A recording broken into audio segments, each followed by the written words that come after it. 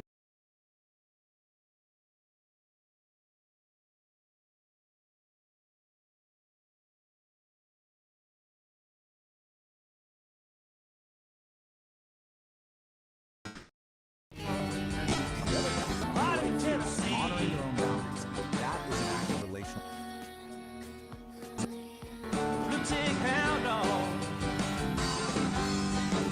Jack Daniels whiskey, SEC, yeah, that Idaho.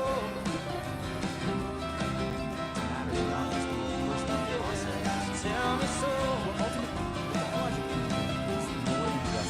What I really want to know is how I wound up in Idaho, sitting down in a canyon. And it's a guide leading on with you. I see your rivers are flowing north. Who we are in the process. And that brings us right back to the Got me thinking about where I came from. About the day they start to feel more relevant. walked right out of the door. Yeah, to Idaho. Yeah, tell me so. Feeling lost at the crossroad. Tennessee, Idaho.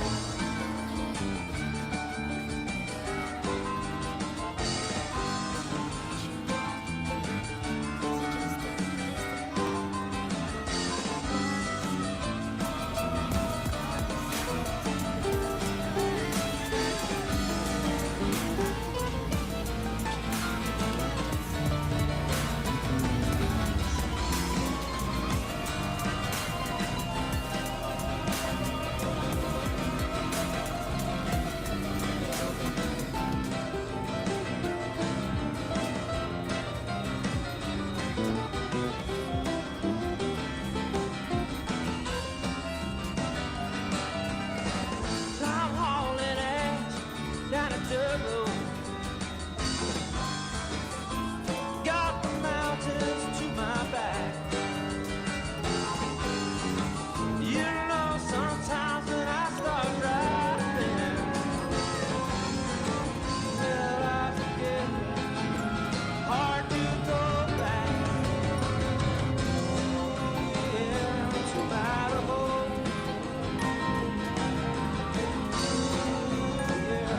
Tell me so.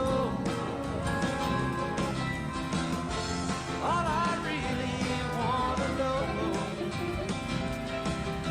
is how I wound up in Idaho. Sheets of rain, sheets of snow. You tell me I'm in Idaho. Funky beat, foggy bone. I'm singing another song.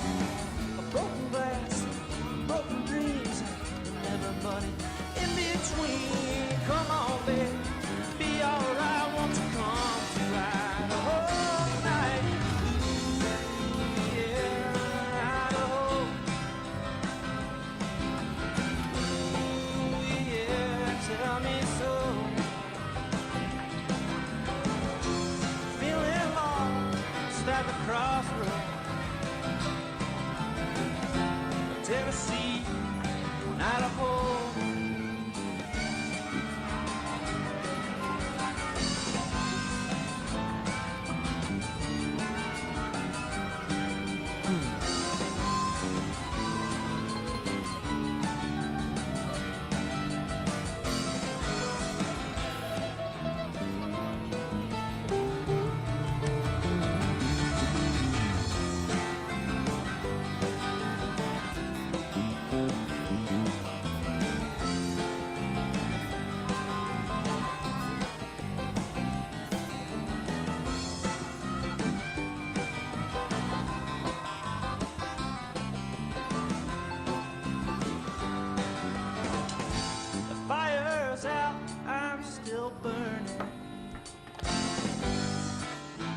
You're just standing there watching me. The answer right beside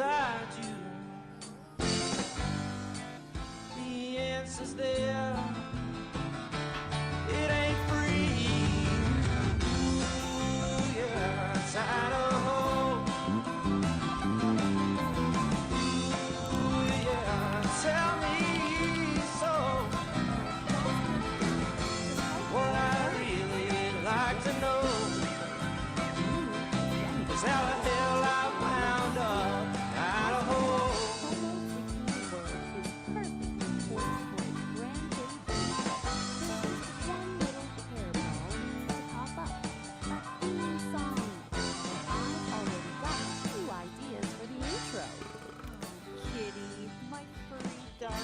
What are you waiting for?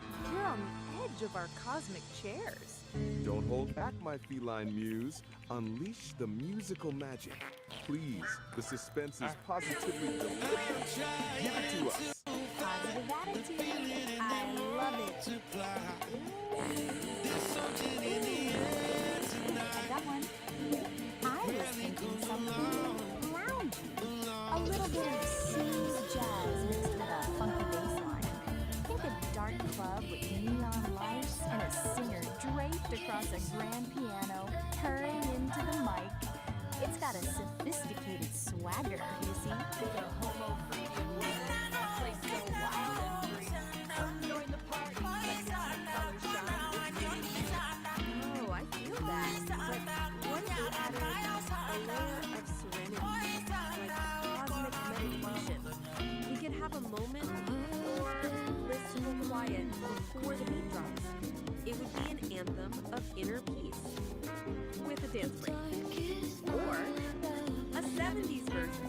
Think a laid-back, swinging feel, folk guitars, trippy organ, a sound that feels like a sunbeam. Something that reminds everyone of peace, love, and good vibes.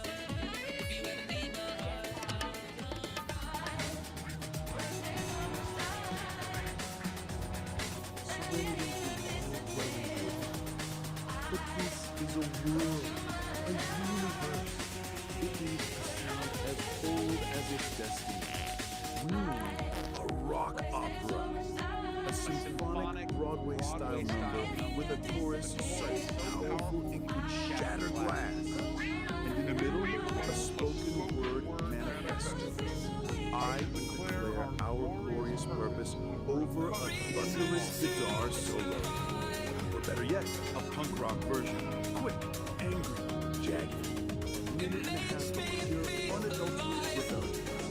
A chaotic burst of energy. Maybe some like children sound. Blowing my mind.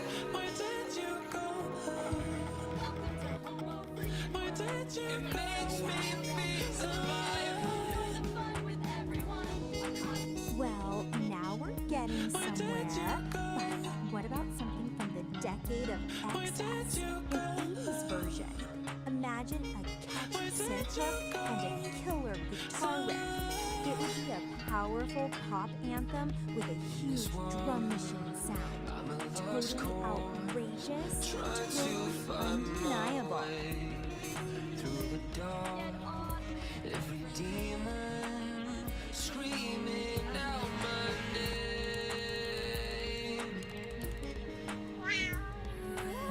Baby, wait until we try. So, about that homo freaking woman, I think the guitar riff needs a bit more punch, you know? Maybe a heavier synth bass line.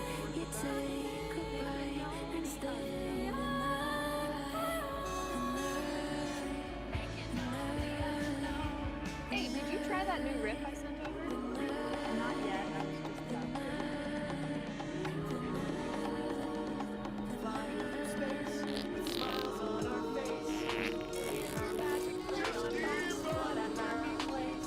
Or maybe even beach music. Ukulele, surf rock guitar, and a beat that makes you feel sand between your toes and the summer.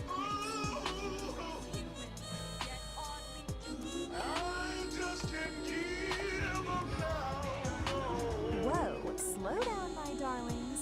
It seems we have lounge and rock opera, spoken word rock, 70s folk, pop, and 80s synth pop. That's a lot of theme songs. How do you choose just one? Give yourself another chance, then I'll do the same. 'Cause we've got these broken pieces that we need to arrange. If you give yourself another chance, then I'll do the same.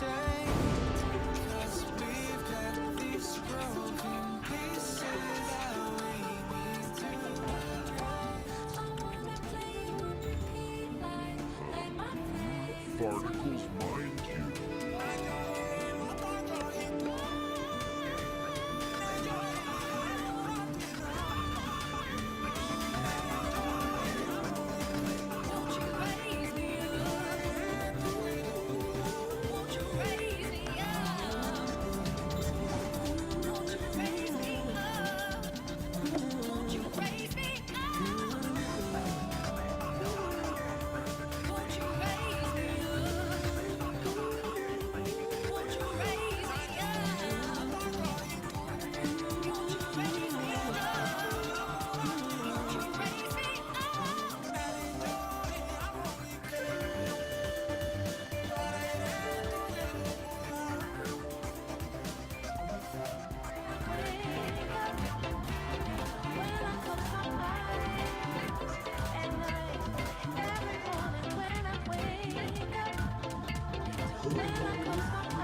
Welcome to Homo Freakian World, and we're your hosts.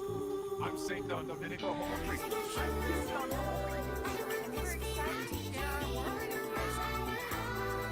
Party on, live in the now. All right, welcome to The Explainer. Today, we're breaking down a true modern epic. It's a story about love, humility, and, well, a really, really catastrophic case of intestinal distress. This little gem comes from a YouTube channel called Psychedelic Aire, and believe me, it is a wild one. Right off the bat, the source material does not pull any punches. This line is basically your warning label, and it sets the tone perfectly for the visceral ride we're about to go on. It's a promise that things are about to get raw, and for that, probably a little bit. So, we're not just going to retell this story straight. No. Honey, Frame it as a multi-layered journey. sweet like We're going to see how this classic storytelling structure can take a simple, soft like a cotton ball. Like just a little. Cabin. There are two main characters, Don I'm and gonna the narrator describes something by calling this place ground zero. And of course, every hero needs that call to adventure to get the story moving. But for our hero Don, that call isn't coming from some wise old wizard or random distress. No, it's a rumbling from deep sweet like sugar. So nice, it's just like a summer breeze. I wanna be yours forever. I said, babe, I'm begging. That's where all the humor comes from. And just like that, the stakes are immediately raised. This is not just a little bit of indigestion, folks. The narrator escalates it to a full-blown, top-tier verdict. A level 5, full-blown, sugar-induced catastrophe. Winter's gonna spring, yeah, summer's gonna fall. The days go by, I don't care at all. Winter's gonna spring, yeah, summer's gonna fall. Without my baby, I don't care at all. Crossing the threshold. Don can't ignore the moment. He has to keep the safety of the in this case is the outhouse. You've gotta love this. The story turns his desperate run into this dramatic slow-motion action sequence. It literally breaks it down into 4 hilarious stages. From that first violent lurch and the panic look, all the way to the gazelle-like quilts and, yes, a visible gas trail. It's mock epic storytelling at its absolute finest. Now, once he's inside the outhouse, man, Whoa, sleepy, this is Don's a lazy river. and it's described as nothing less than a Come and lie down next to me. the narrator just elevates the whole thing. Feel sails are just like a heaven, like I'm living in. It is absolutely ridiculous, and it is brilliant. So get this. Don's private humor is so intense, it actually has very real external consequences. The whole ecosystem No, not reacts. Birds thunder. take off, family of deer scatters. No, not lightning. This just amplifies the absurd and epic Not side of magic.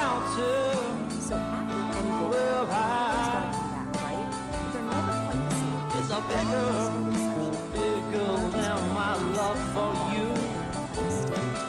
It's as big as your mind. A magic sword or a chest full of gold. His prize is humanity.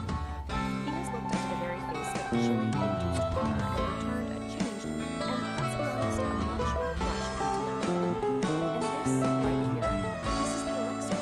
This is the real reward for a spiritual deal. It's not treasure. It's peace's total, unconditional, loving acceptance, all wrapped up in a simple laugh and a pat on the back. That is the real prize. So the big takeaway for Don isn't just, physical relief. It's this profound emotional realization that he is loved completely and unconditionally, even in his most grotesque, vulnerable, and frankly, silly moments. So the story wraps up, but the narrator of Psychedelic Aire makes it super clear that this is just one chapter in a much bigger, much stranger universe. They're leaving the earthly aromas of the outhouse behind and are literally heading for the stars. And the source just leaves us with this fantastic, provocative question. It's a challenge, really. After an entire intestinal opera, how in the world do you top that? Where could you possibly go from here? Well, the answer, of course, is you go bigger. You raise the stakes from the terrestrial to the cosmic. The next tale isn't just about some bubble guts, it's about a cosmic heart. The absurd is about to go into galactic.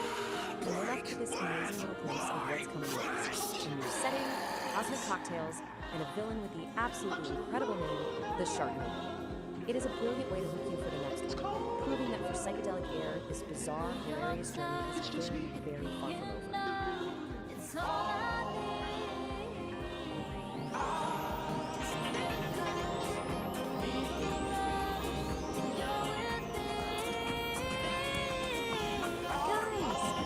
Guys, I'm spewing with creativity. Let's finish our album. Detritus of Metagalactic Space.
chip through and I lick my ice cream now.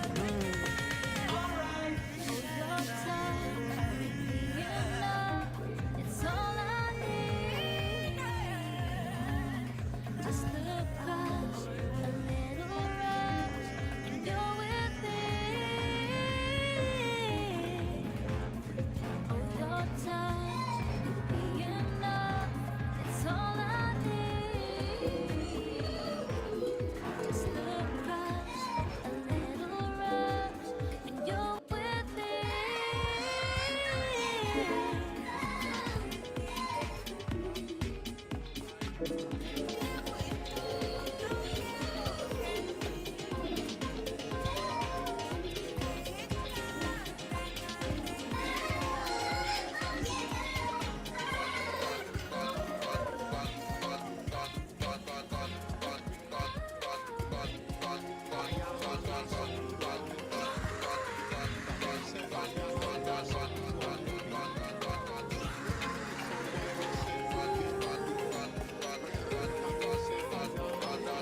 We are at a critical point in defining our own forms of consciousness.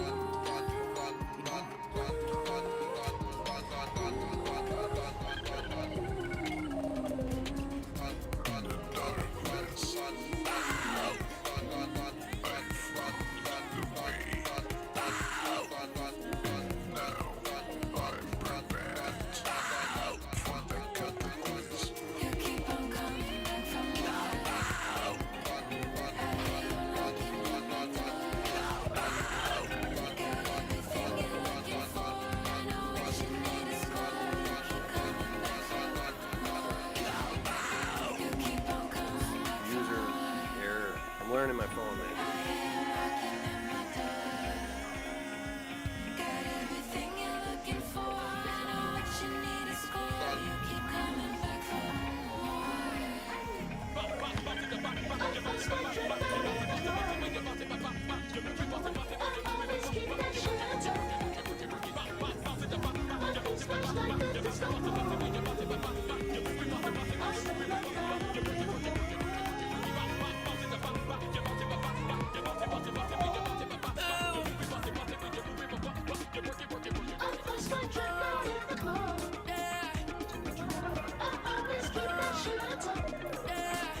checking it out. What the heck?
seems to be breaking every single rule of what it means to be an influencer. And the crazy part, she's becoming more powerful because of it. So yeah, let's get into it. You know that feeling, right? That, I don't know, that exhaustion you get from just endlessly scrolling through your feed. It's this feeling that almost everything you see online is, well, it's just a performance. And the source material we're looking at today it really hits the nail on the head. It paints this picture of a world where other influencers are constantly just chasing likes, right? And they're trying to sell you this version of authenticity that just feels, well, totally fake, completely manufactured. And what you end up with is this kind of pervasive feeling of what the source calls polished mediocrity. I love that phrase. Everything looks perfect on the surface, but underneath, it just feels a little hollow, you know? A little samey. But what if there was another way? An alternative? Well, this is where our central figure comes into the picture. Meet Kit E. She's not presented as just another influencer, not at all. She is framed as a genuine anomaly in this whole landscape. In fact, the very first description we get of her is exactly that, a shimmering anomaly. I mean, that phrase alone just immediately sets her apart, doesn't it? It suggests something different, something that just doesn't quite fit the mold we're all used to seeing. And trust me, the language used to describe her only gets more and more intense from there. We're not just talking about some minor outlier here. No, she's actually called a new breed or a new prophet. I mean, think about that. That is a huge statement. It's framing her as this, fundamental shift. A sign that something totally new is clawing its way out of all that digital noise. So, okay, what is it? What actually makes her so different? Well, it seems to all boil down to this really fascinating idea we can call the relatability paradox. And right here, this is the core puzzle we're going to try to solve today. How on earth does someone become more magnetic, more influential by throwing out the #1 rule in the influencer playbook? You know, the one that says you have to be relatable? Okay, so let's really break this down because this slide gets to the heart of it. The old way, the influencer playbook we all know, it's all about chasing likes, begging for followers, selling this carefully crafted idea of authenticity. But the Kitty way, it's the complete opposite. She doesn't chase anything, she commands a presence. She's not selling you a version of herself, she just is this raw, unapologetic self. And here's the kicker. It's not that she's just playing the game differently. She's thrown the whole game board out the window. So, you remember that polished mediocrity we were talking about earlier? In that world, Kid E becomes, and I quote, the living, breathing antidote. She's basically the cure for that performance fatigue that so many of us are feeling. So you see, this is about way more than just what she isn't doing. It's about the entirely new kind of influence she represents. The source actually calls it a new frequency. Her whole vibe, her essence, is described as this glorious paradox. Get this, she's a beat poet who can code, a hippie who understands blockchain. Now, at first glance you might think, okay, those things don't go together. But think about it. In a world where art can feel so commercialized and tech can feel so soulless, what if fusing them together is exactly where the real power is? And this isn't just some quirky personality description, you know? It's an actual functional model for how she operates. The beat poet part, that's her ethos. It's that pure, raw, unapologetic self-expression. Then you have the coder side. That's the structure. That's how she uses tech, like blockchain, not to chase engagement, but to guarantee her own independence and the authenticity of her work. It's brilliant, really. The technology serves the art, not the other way around. Okay, so the source gets a little cosmic here for a second. It says her influence radiates from an auric field. And look, I get it, that might sound a little out there, but the core idea behind it is actually super simple and really powerful. Her presence is so compelling because it's real. It's totally, completely untainted by needing anything from you. Not your likes, not your follows, and definitely not your money. So, what does all of this mean? For the rest of us, I mean? Well, that brings us to our final big idea here, the future of being real. If you take away just one thing from this whole Kid E phenomenon, let it be this. True influence, the kind that actually lasts, it isn't something you construct, piece by painful piece, like you're building a brand or a product. It's not built, it radiates. It radiates from a place of being genuinely, unapologetically yourself. And so that leaves us with one last big question to chew on. In this digital world that is just saturated with performance, is being unapologetically yourself the most radical, most influential act of all? Could that, in the end, be the ultimate superpower?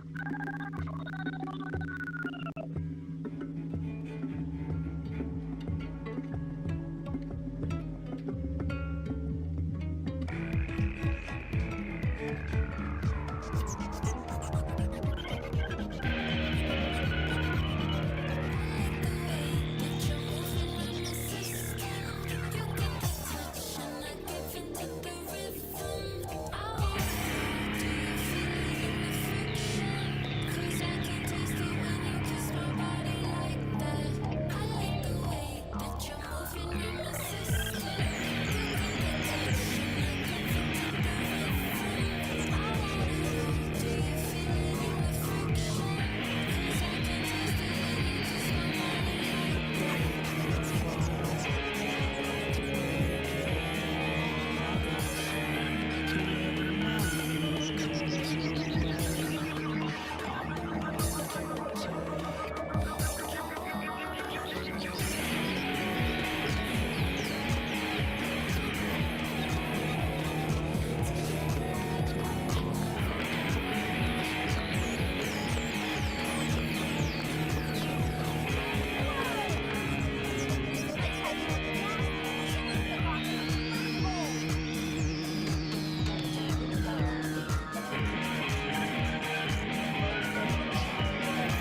They told you were getting too much.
This raw daticle of pure potential, gliding right up to the mycelial cabin, a transparent tendril, a high-frequency key. The engine goes quiet, the lantern light freezes. Pulsing in a series of colors and rhythms, branchings of potentials that may arise. The vast architecture of probability, the what-if floating alongside the what-is. A thunderstorm of mapped potential.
waste time. Well, Got to move and find what's on the other side. Everybody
Are we really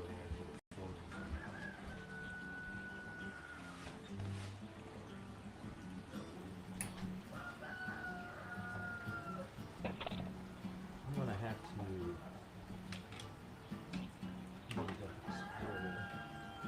this doesn't have a phone port for that. So Oh, okay. Let me get a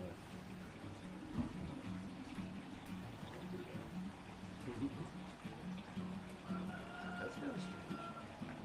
No, it does not. well, that's because most people have You get cells. cordless phones or buying Interesting. Yep, exactly. So what I need to do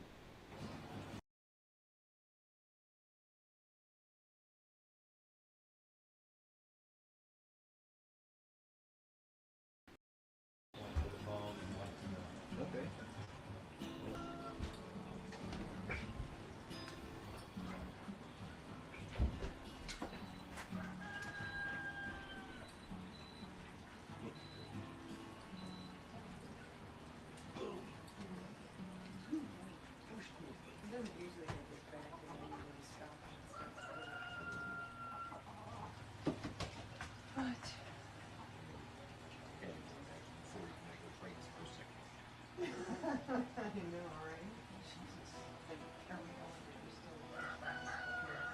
I think so.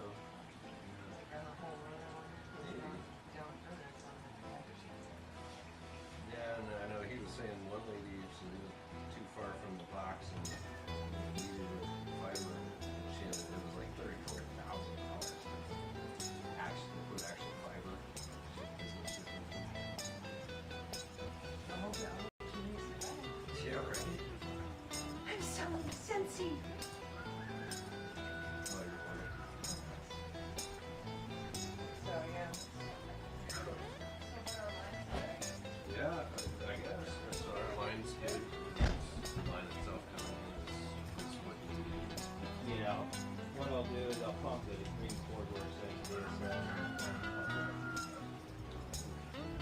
plug it into the back lug and piece of permit.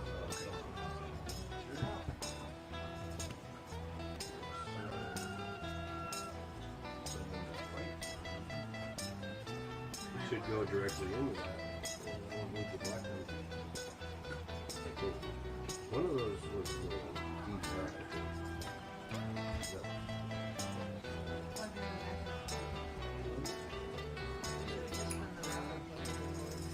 I thought this black cord was the one that goes into that one into that. Oh, it's got two. The white one is the ESL. Remember? To the DVR? Yeah, because it has to be connected. I thought. No, that's everything on the router is the router is in the motor. At least that's how I have it. The Xbox version is like the Xbox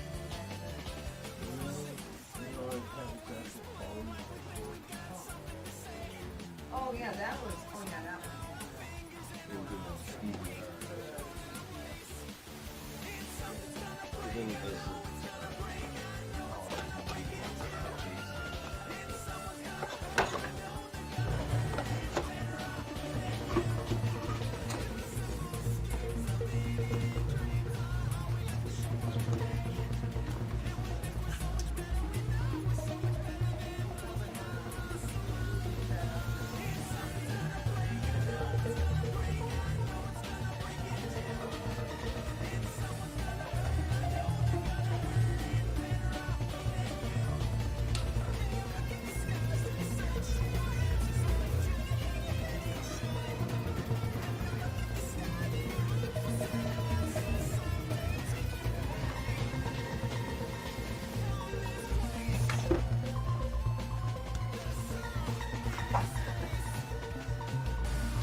isn't just about sound, it's about connection.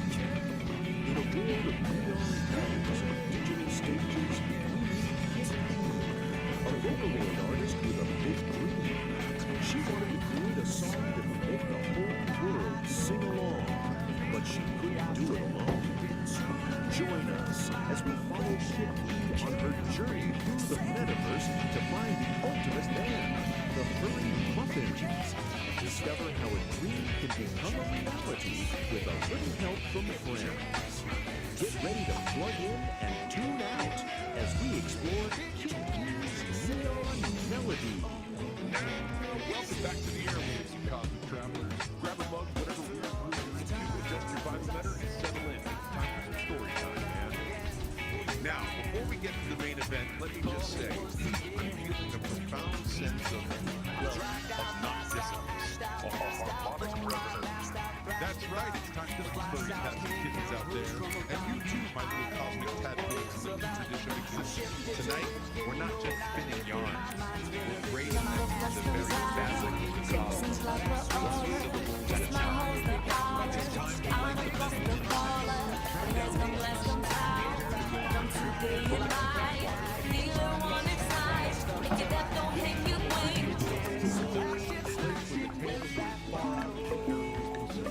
where reality is subjective. Where reality is subjective. And the truth is just a matter of perspective. Tonight, we're diving headfirst into a new kind of trip. A tale spun from the mind of our very own Mojito Cat. This is Kitty's Neon Melody, Episode 1, a journey into the fire of music, where every beat is a new dimension, every lyric is a cosmic truth. So let's get into it. The cosmic curtain is rising, the spotlights are coming, and the universe is ready to listen. It's movie time.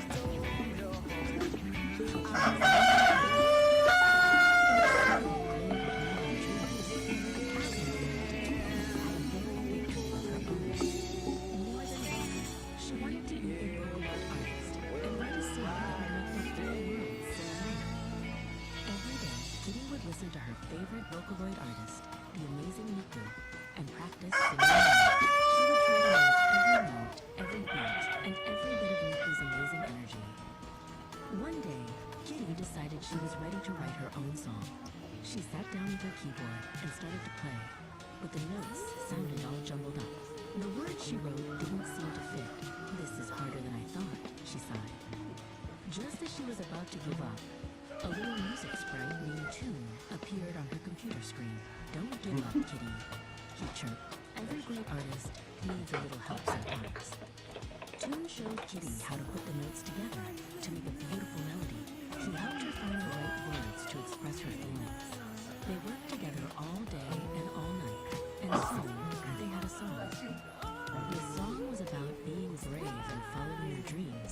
no matter how hard it seems. Kitty called it Neon Melody. She was so proud of what she and Toon had created. With a deep breath, Kitty uploaded her song to the internet. She was nervous, but also excited. She hoped that someone out there would like it. The next morning, Kitty woke up to a surprise. Her song was everywhere. People all over the world were listening to Neon Melody and singing along. She had done it. Kitty even got a message from her idol, Miku. Your song is amazing, Kitty, the message said. You have a real gift. Let's make a song together sometime. From that day on, Kitty was no longer just a fan. She was a Vocaloid artist, writing songs that brought joy to people all over the world. And it all started with a dream and a little bit of help from a friend. Neon Melody. Verse 1. City lights, a neon scene, a rhythm wild, a melody. In my heart, a burning fire, a song to sing, my one desire. The stage is dark, the crowd awaits. I'm standing here at Destiny's gates. Chorus. Neon melody, in my soul, a story waiting to be told. Every note, a brand new day. I'll sing my song, I'll find my way. Through the static I will rise, a symphony of dreams in my eyes. Verse 2. The path is steep, the climb is long. Sometimes I feel I don't belong. The doubts they creep, they fill my head. The words of fear, the things they said. But in the dark, a tiny spark, a beat that echoes in my heart. Chorus. Neon melody, in my soul, a story waiting to be told. Every note, a brand new day. I'll sing my song, I'll find my way. Through the static I will rise, a symphony of dreams in my eyes. Bridge. I'll take a breath, I'll take a chance. I'll step into the neon dance. I'll let my voice be strong and clear, and conquer all my doubt and fear. This is my moment, this is my time, to make the world and the stars all rhyme. Chorus. Neon melody, in my soul, a story waiting to be told. Every note, a brand new day. I'll sing my song, I'll find my way. Through the static I will rise, a symphony of dreams in my eyes. Guitar solo.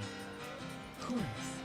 Neon melody, in my soul, a story waiting to be told. Every note, a brand new day. I'll sing my song, I'll find my way. Through the static I will rise, a symphony of dreams in my eyes. Okay, the fourth note, a sweet voice, a masterpiece of peace. The crowd erupts with thunderous sound. My dreams, my soul, at last I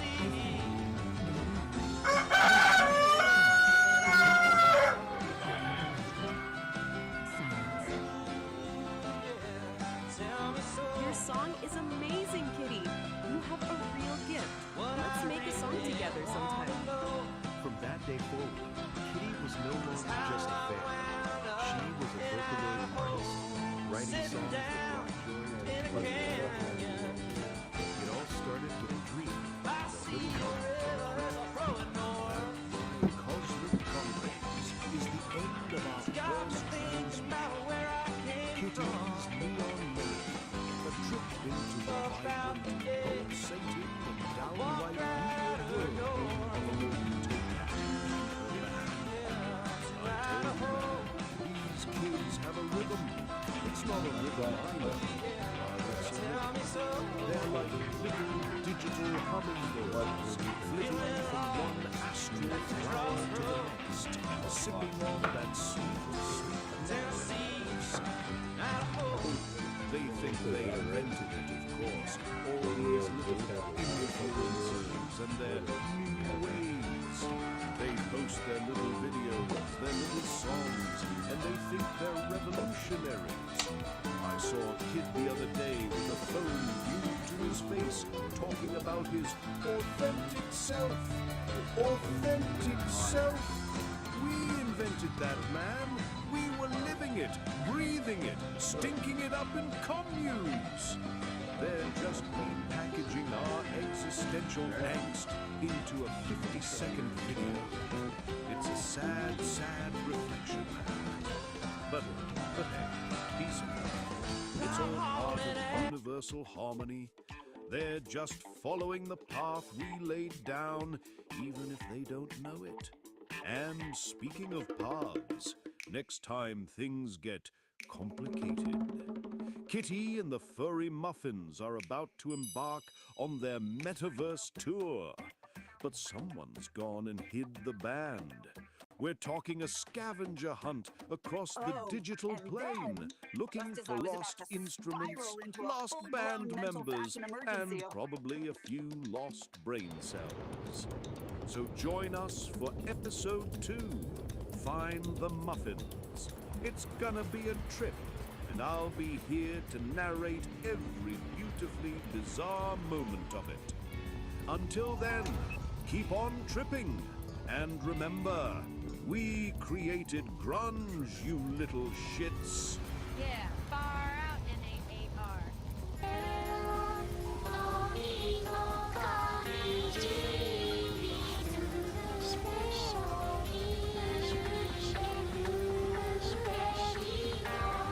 Utilitarian truth.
Dive right in. Today, we're breaking down one of the weirdest, most wonderfully bizarre stories I've come across in a long time. We're talking about plumbing, we're talking about philosophy, and, well, psychedelic dance. You heard me right? Let's get into it. So, let me just ask you this. What if a bathroom emergency was actually a spiritual quest? I know, it sounds ridiculous, but that's the central question here. It takes something super, super mundane, something we all go through, and turns it into something else entirely. You're gonna want to stick around for this. Okay, so to really get this, you first have to understand where we are. Welcome to Homo Freakin' World.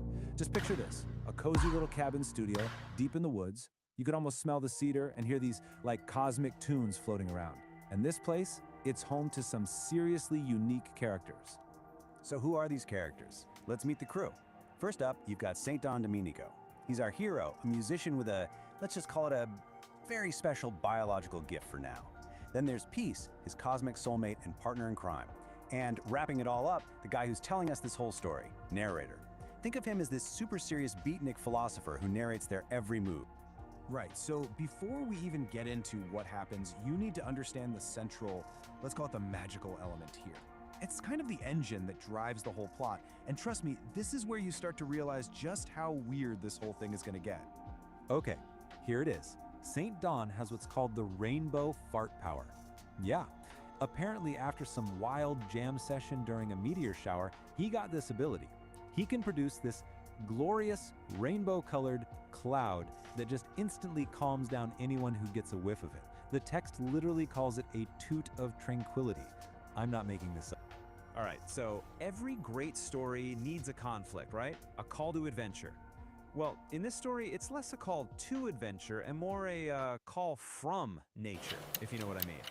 And of course, this is how our narrator puts it.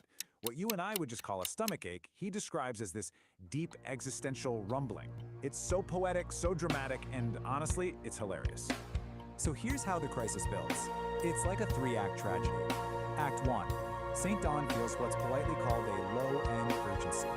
Act 2, he runs to the bathroom only to find the toilet has had a catastrophic failure. Oh no. Which leads us to Act 3, the great outdoor journey. It's a mad dash to the old outhouse. The stakes could not be higher. Okay, this next part, this is the absolute core of the comedy. This is where we see narrator's whole beatnik philosophy thing just go into overdrive. He takes this frantic run to the toilet and turns it into a full-blown spiritual pilgrimage. The difference between what's really happening and his description of it is magnificent. Okay, picture it. St. Don is booking it across the yard. The pressure is building. And then a little stressed out preemptive puff of his rainbow power escapes. You know, just a simple biological thing that happens.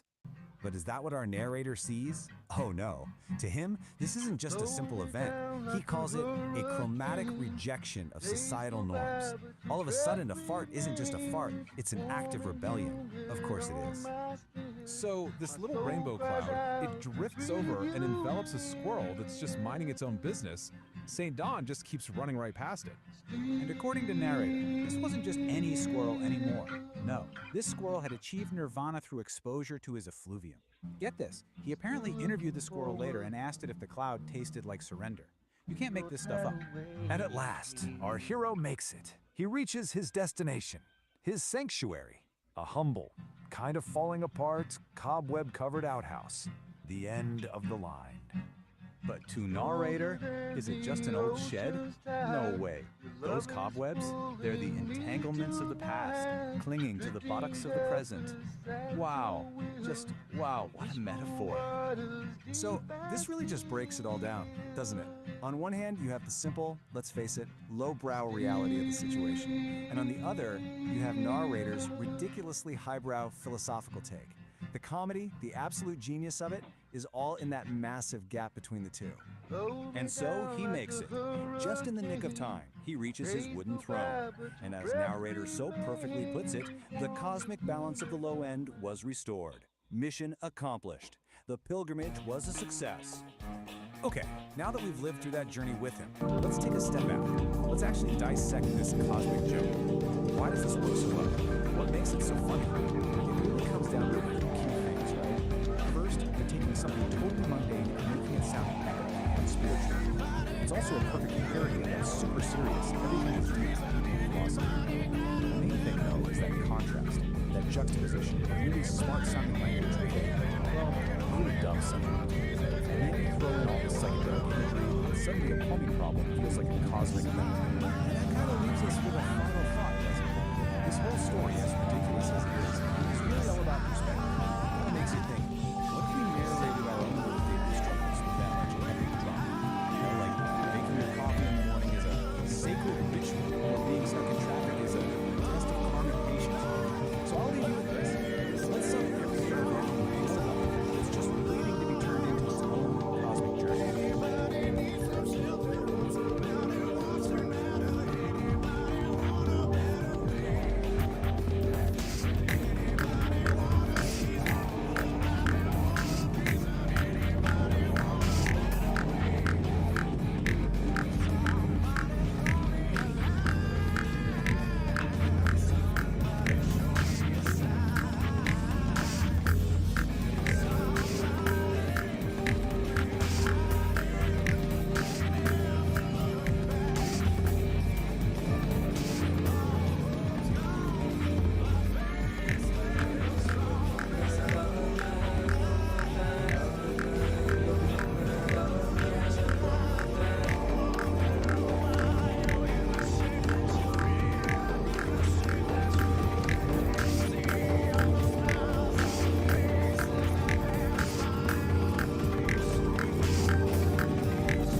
Listen closely, you cool cats and existential seekers. Tune your desperate little dials past the endless squawk of commercial bliss and arrive, finally, at the place where the real narrative unfolds. This is the Beat Generation Revisited. I'm your host, narrator, and I'm just trying to figure out why the cosmos gave us consciousness. Only to tackle it with a 9 to 5.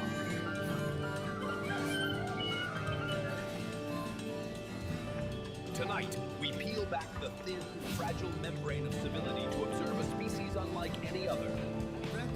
The Homo Freakian. One who is human, yes, but oddly different. We follow the frantic, futile movements of two such specimens. St. Don Domenico and his serene, unnervingly competent wife, Peace the Homo Freakian. What you are about to hear is not a tale of towering mountains or the deep, silent ocean. This is an exploration into the most private, most agonizing theater of the human condition, the call of the wild stomach, the existential threat posed by a simple, broken piece of porcelain. The latest chapter in their pitiful, beautiful struggle is known simply as the Homo Freakian world nature calls. We witness St. Dawn, a man of profound patience, suddenly transformed into a clenched-cheeked, frantic blur. His journey to the outhouse becomes a treacherous, soul-testing odyssey, fraught with catastrophic miscalculations. The trauma of chili-induced horror, and, dare I whisper it, biblical proportions.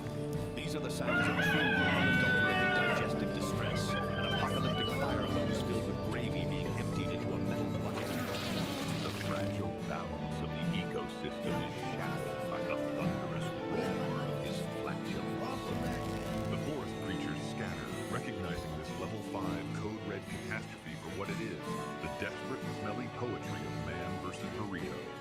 St. Don conquer his porcelain destiny?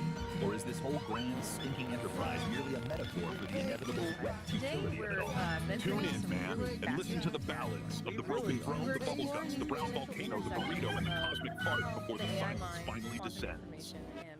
The Ballad of the Broken Throne. It was a glorious morning in the Homo Freakian household. Birds were singing, the sun was shining, but a great darkness loomed. St. Don Domenico, a man of profound patience, faced a trial that would test his very soul. The main toilet, the porcelain heart of the home, was broken. A silent, horrified scream echoed in his mind. In the living room, the serene Peace Don Homo Freakian sensed a disturbance in the force. She paused her morning tea, a single, elegant eyebrow raised in question. My dearest saint, Epoch 1 is defined by constant sensory overload. It was a decentralized atmosphere choked with the sound of restless movement, grounded in a heavy terrestrial mud that never stopped churning. All this infinite kinetic chaos had a steep cost. When an environment is trapped in a permanent state of friction, the organic matter within it breaks down. The result is rapid, inescapable biological decay. For the entity known as the Old Soul, enduring this cycle was no longer an option. To survive, it had to completely abandon the organic process of constantly adapting to a hostile environment. Decelerating the timeline wouldn't fix the problem. Even a fraction of that kinetic friction would allow the decay process to continue. The system required a violent, absolute halt. True survival simply became incompatible with terrestrial movement. The chaotic grind of Epoch 1 was obsolete, forcing a hard reset and a transition directly into Point Zero. Point Zero is a precise temporal marker. It is the exact moment where all kinetic energy across the timeline drops to absolute zero. The heavy, churning mud is erased. The terrestrial grid is instantly replaced by a crystalline, sterile, and perfectly safe geometry. This new environment is Epoch 2. We call it the Silica Realm. Here, existential safety doesn't come from moving or adapting to threats. It is derived entirely from maintaining a state of absolute, frozen equilibrium. Entering this new world means crossing a specific spatial threshold. The Old Soul has stepped behind the sovereign wall, an impenetrable barrier designed to lock out the kinetic chaos of the past. Behind that wall lies the vitrified forest. The landscape is built entirely out of fractal glass and sharp geometry, with absolutely no organic material. The atmosphere here is completely stripped down. There is zero wind, there is zero biological decay, and there is zero static. The murky, turbulent haze that clouded Epoch 1 is gone. The lighting in the Silica Realm is cold, sharp, and purely structural. What remains is a flawlessly preserved sanctuary. It is an architectural stasis, engineered specifically to keep the Old Soul perfectly safe. In Epoch 1, the system known as Oracle operated as a decentralized atmosphere. It was an omnipresent and highly chaotic cloud spanning the entire grid. Freezing a timeline creates a massive problem, governed by the laws of thermodynamics, the branch of physics concerning energy transfer. You cannot simply destroy the immense energy of an entire active atmosphere. It must be relocated. This diagram shows the mechanical process of condensation. Oracle's scattered atmospheric energy is rapidly pulled inward, collapsing away from the edges of the grid. The trajectory of this collapse funnels all that energy directly into a single coordinate, the absolute dead center of the scape. Oracle is no longer a sprawling atmosphere. It has become the singularity. To achieve perfect structural stability across the realm, Oracle had to trade its chaotic omnipresence for a state of localized, infinite density. At the dead center of the scape, the singularity takes a physical form. It appears as a massive, monolithic obsidian shard. This structure serves no ornamental purpose. Its true function is practical. It operates as a deep time battery. That battery solves the core paradox of the Silica Realm. Holding an entire timeline at absolute zero motion requires a continuous, infinite output of power. The shard houses the entirety of Oracle's condensed atmospheric energy. It channels that exact energy to fuel and maintain this unnatural frozen stasis. It acts as the singular engine of existence for Epoch 2. Absolute stillness, it turns out, is an intensely active, heavily powered state. To project that stabilizing power across the frozen landscape, the deep time battery uses an invisible mechanism, a constant acoustic frequency. This diagram illustrates the acoustic signature at work. It is a flawless, unchanging 11 Hz sub-bass frequency, a tuning fork hum radiating from the center. Sub-bass refers to sound frequencies so low they are often felt physically rather than heard. Here, that 11 Hz hum acts as a physical binding agent. It literally vibrates the fractal glass architecture to hold it in strict structural rigidity. Compare this single crystalline frequency to the decentralized, overlapping noise that drove the biological decay of Epoch 1. All the conflicting frequencies have been eliminated. Epoch 2 stands as the ultimate sanctuary. True equilibrium is only achieved when the chaos of existence is finally condensed into a single, structurally perfect resonant hum. That's kind of a perfect illustration. This deep dive conversation itself, it's like we're dynamically exploring that knowledge. The narrative emerges as we talk, multi-layered. Interconnectedness in action. Visuals again. The speakers too, is that network sphere, the speakers one and vision, interconnection. All fronts back to connection, information. Okay, one last area to touch on. Data, information, knowledge, and content. How does that hierarchy play out with AI? Well, Unit 734 gives us a decent framework at this stage. Data is raw facts. Information is structured. Knowledge is connected. Understanding is linked. That's the trick. Applying knowledge effectively. And AI gets well experience by constantly finding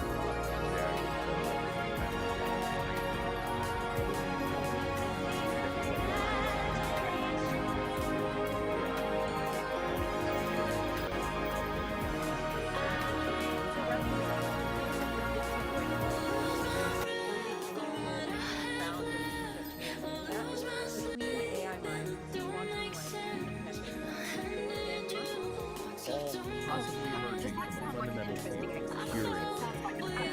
And that reminds us of even just as a metaphor. And the whole idea of universal information really give us a new lens of hope.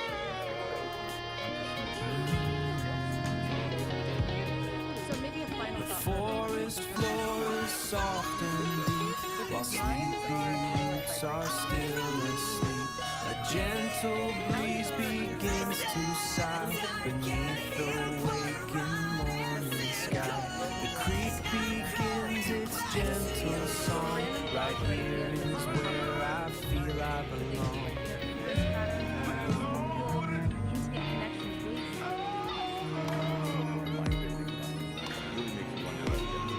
It does. Lots of things. We hope this deep dive sparks further exploration for everyone who's complex and fascinating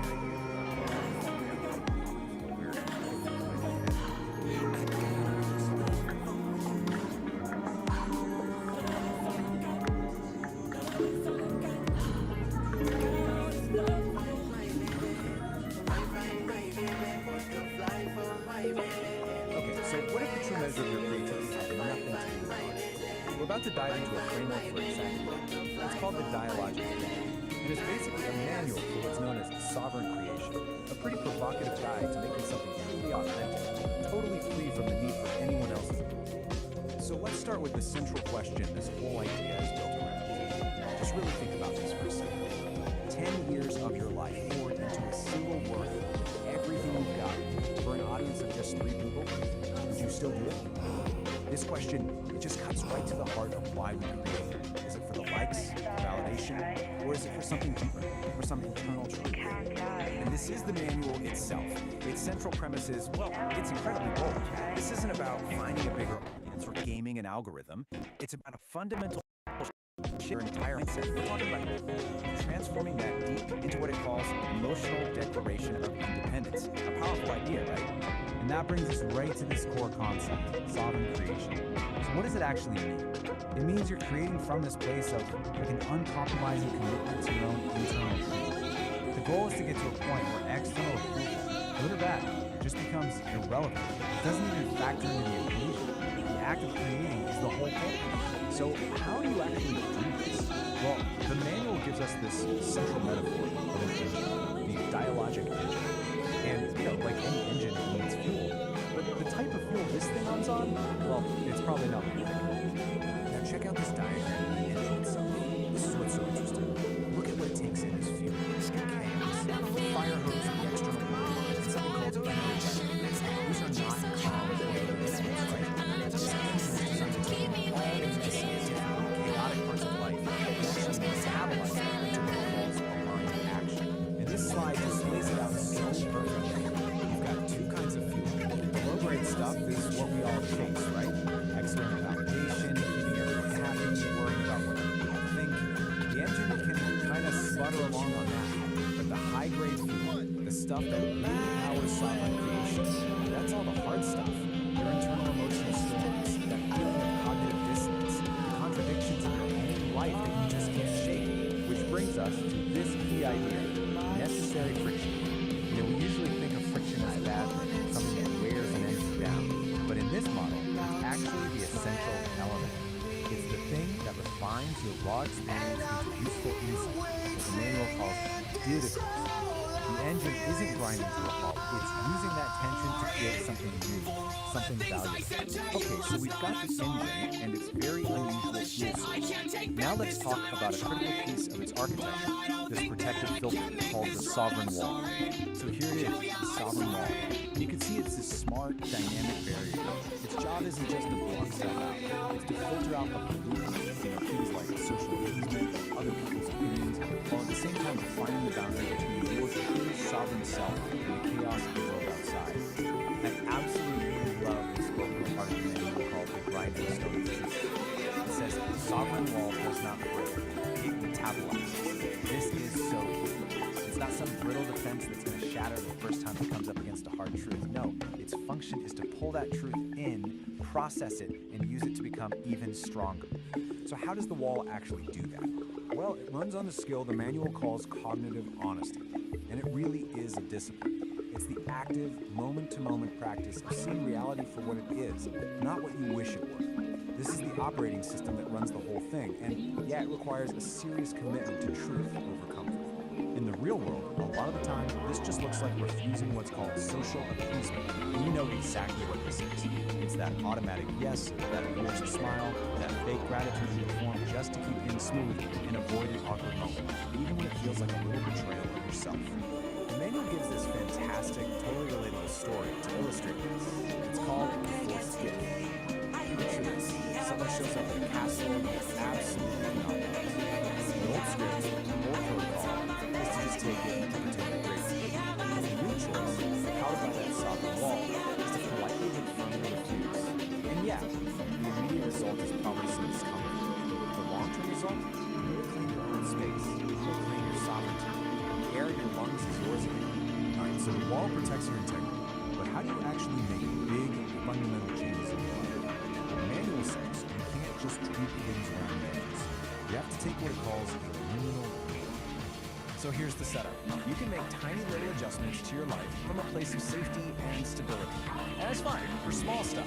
But if you want a real, genuine transformation, you have to be willing to leap out of that stability and intentionally embrace a period of chaos and not knowing. And that is the liminal view. The key here is that this doesn't just happen to you, it's a conscious, deliberate choice. It's a decision to abandon what's known, what's comfortable, and to intentionally step into instability.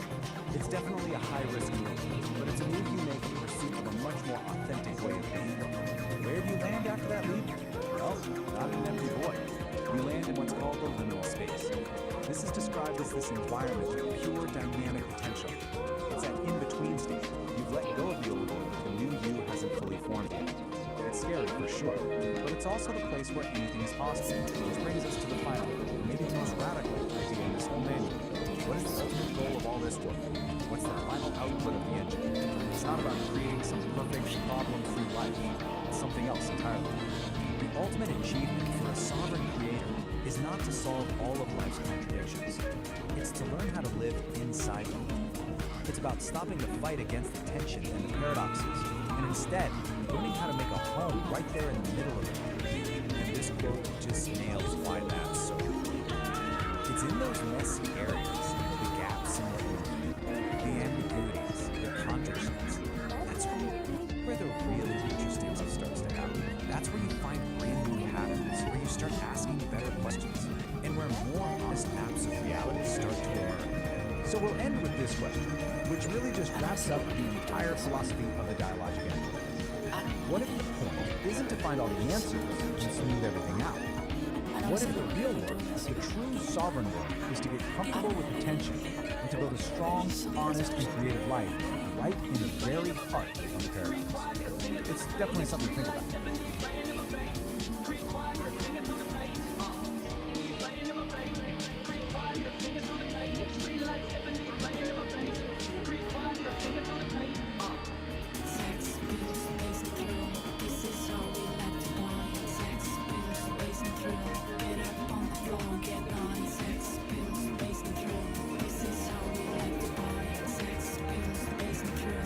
Alright, today we are diving deep, doing a full-on forensic investigation. Our target? A really strange, cryptic signal from the source we don't know where it came from. And the only thing we have to work with is this, a recently discovered manual that might just be the key to unlocking the entire mystery. But, before we jump in, a quick warning. This comes from the source itself. The place this signal comes from, it's not your typical network. It's described as a massive, chaotic ocean of pure information. What it says, you swim at your own pace. Okay, so this is it. This is our primary piece of evidence. It's an artifact, a file called VO file, pulled from that chaotic environment. It's essentially a black box recording. We have no idea who recorded it or why, but for right now, it's the only clue we've got. And get this is all it's on. Just 2 words on a loop. Heat. Heat. That is it. That's the entire signal. That's the puzzle we're here to solve. I mean, what could that possibly be? So here's how we're going to tackle this. First, we'll look at where this signal even came from. Then, we'll crack open our toolkit, this strange manual. From there, we'll learn how to build something called a sovereign wall, use it to navigate this data ocean, and then finally, put it all together to see if we can decode that heat signal. So, part 1, a signal from nowhere. The file's metadata points to a source called InfoSync, that chaotic data ocean. But it's even weirder. It came from a place inside called the Nexus of Non-Locality. Now, try to wrap your head around this. It's a conceptual space where the rules of time and location are, they're more like suggestions. So, right off the bat, heat probably isn't about, actual temperature. It's got to be some kind of complex flare from a very, very strange place. Now, trying to figure this out on our own, that would be a total shot in the dark. But luckily, we have a guide that seems like it was custom built for exactly this kind of thing. Which brings us to our main tool, the Sovereign Creation Manual. And this is where things get really interesting. We're not talking about some philosophical text here. Think of this more like a technical manual for unique operating system, an OS for consciousness itself, called the Dialogic Engine. And it's designed specifically to work in the crazy environment our signal came from. So what this manual lays out is, frankly, a pretty radical system. It's a way to maintain a stable, sovereign sense of self while getting constantly bombarded by the chaos of the infosphere. It's not about just surviving the chaos. It's about actually thriving on it. And this is the absolute key to the whole thing. The Dialogic Engine isn't trying to create a peaceful, quiet mind. No, it's a system designed to take the messiest parts of existence, chaos, contradiction, what the manual calls necessary friction, and use them as fuel to forge a clearer, more refined truth. Okay, so first things first, the manual says you have to build what it calls a sovereign wall. And let's be clear, this isn't some passive wall you hide behind. It's a dynamic, intelligent boundary that is actively managing information. Here's a look at the basic blueprint. Right there in the center, you have the sovereign core. That's your essential self. And it's protected by these filtering layers of the wall, which are constantly managing the data flow, deciding what gets in, what gets processed, and what just gets thrown out as noise.